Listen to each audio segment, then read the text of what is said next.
Okay, so you know how we're always talking about setting our kids up for success? Right. And I think it's something that pretty much every parent thinks about. Oh, absolutely. Like, how do we make sure our kids thrive? Yeah. You know, in a world that just feels more and more competitive every day. It's a pressure cooker out there for sure. Exactly. And especially if we're not exactly like rolling in dough. Right. I mean, most of us don't have that trust fund safety net. Yeah, no kidding. Yeah. So that's what we're going to deep dive into today. Okay, sounds good. This whole idea of raising successful kids, you know, real success Okay. when you're just an average family. Right. And the thing that really sparked this deep dive, Yeah. and the title is so interesting. What is it? Okay, so it's called Ordinary Families Should Not Consume Their Children's Vitality Too Early. Vitality. I like that. I know, right? And it's got me thinking, what exactly do they mean by vitality? Yeah, that's a great question. Well, it's not just about like physical energy or anything. It's more like this inner spark, you know, I said that capacity for enthusiasm, for resilience, even for joy in learning and exploring new things. Okay. And the argument that this text makes is that this spark, this vitality, Yeah. it can actually get dimmed, you know? Oh, wow. If kids are pushed too hard too early, especially in like a narrow definition of success. Yeah. I've definitely seen that, like, those kids who are like mini CEOs at 12. Right, exactly. But are they really thriving? You know, That's the question, isn't it? it's kind of scary to think they could be burning out before they even hit high school. It is, and that's exactly what this text is pushing back against. Okay. This idea that cramming in as much academic achievement as possible, Yeah. as early as possible, Right. that's the only path to success. Right. They're saying, hold on, let's look at the long game here. Okay. Kids who haven't been prematurely burned out, Right. who've maintained that vitality, Yeah. they might actually have an advantage later on. It's like they have this reservoir of energy and curiosity to draw on Wow. when others are running on fumes. I like that analogy a lot. Thanks. So, okay, we're talking about protecting and cultivating this vitality. Right. But how do we actually do that? Well- because it feels like so much parenting advice is all about pushing kids to achieve more faster. I know, it's tough to go against the grain, but Yeah. that's where these 4 pillars that the text talks about come in. Okay.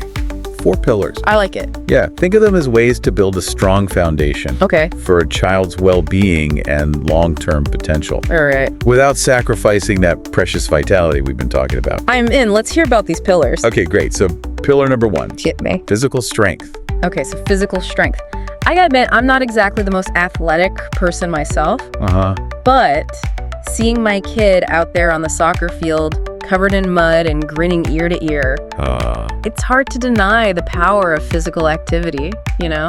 I hear you, and it's not just about having fun. Though that is obviously crucial. Right, of course. This text really emphasizes the link between physical activity and things like focus, Okay. emotional regulation, and even resilience. Interesting. You know, there's a reason they say a healthy body supports a healthy mind. That's true. And it makes me think about that Harvard study on happiness. The one that found that relationships are key. Exactly. Strong relationships are one of the biggest predictors of long-term happiness. Okay, but wait, are you saying playing soccer could actually help my kid build better relationships? Well, think about it. Oh. What are the skills you learn on a team? Teamwork, communication. Exactly. Communication, collaboration, empathy. Oh, yeah, Those are essential for building and maintaining healthy relationships, right? that's true. Plus, when kids are physically active, they're literally expanding their world, you know? Yeah. Meeting new people, having shared experiences. That's a real good point. It's not just about the sport itself. Right. It's about the social connections that come with it. Absolutely. Okay, so that's physical strength. What's the second pillar? Okay, so the second pillar is all about broadening horizons. Grabbing horizons. Okay. The text talks about the importance of exposing kids to a wide range of experiences. Like what kinds of experiences? Oh, all sorts of things. Museums, nature travel, Okay. even just different ways of thinking, you know? Right. It's about fostering curiosity and helping them discover what truly lights them up. Okay. I like that. You know, that actually reminds me of something I've been struggling with. Oh, yeah. What's that? My kid loves building things, Legos, blocks, you name it. That's great. But I feel this pressure, you know, Oh, yeah. to push them toward more academic pursuits. Like what? Like maybe they should be coding instead of building a giant robot out of cardboard boxes. It's interesting you bring that up because the third pillar is all about emotional intelligence. Okay. And part of that is recognizing and valuing your child's unique strengths and passions. That makes sense. Not every kid is wired to be a computer whiz, Right. and that's okay. Yeah. That's a good point. It's hard to remember that sometimes. It is, especially in a competitive environment. So we've got physical strength, broadening horizons, and emotional intelligence. You got it. What's the fourth pillar? The fourth pillar is practical skills. Practical skills. The text actually praises hands-on abilities. Really? It even highlights blue-collar work as a viable and respectable path.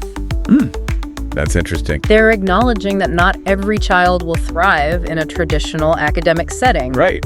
And that's perfectly I fine. like that a lot. My spouse is super handy, you know? Oh, yeah. Can fix anything, build anything. It's amazing. That's awesome. And our kid is definitely picking up on that. That's great. The way they approach problem solving, it's like they have this inherent understanding of how things work. It's about giving kids a sense of agency, you know? Yeah. Of being able to create and do things for themselves. Right. It builds confidence and resilience. Mm-hmm. And in a world that's increasingly reliant on technology, having those practical skills, that ability to work with your hands and figure things out, that's going to be invaluable. For sure. Okay, so we've got these 4 pillars. Right. Physical strength, broadening horizons, emotional intelligence, and practical skills. You got it. It's a lot to think about.